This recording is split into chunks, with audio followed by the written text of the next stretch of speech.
First, ensure that the floor is clean and dry.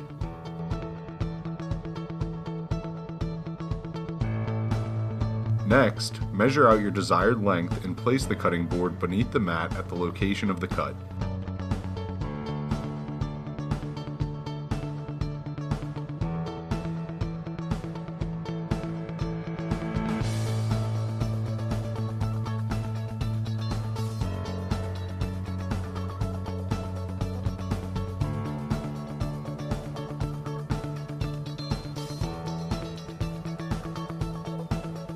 Use the safety knife to cut the mat.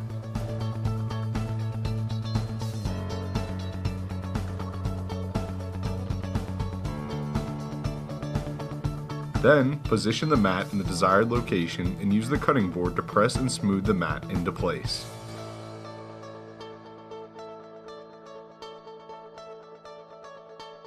Finally, if you desire, cut the corners at a 45-degree angle using the cutting guides on the cutting board.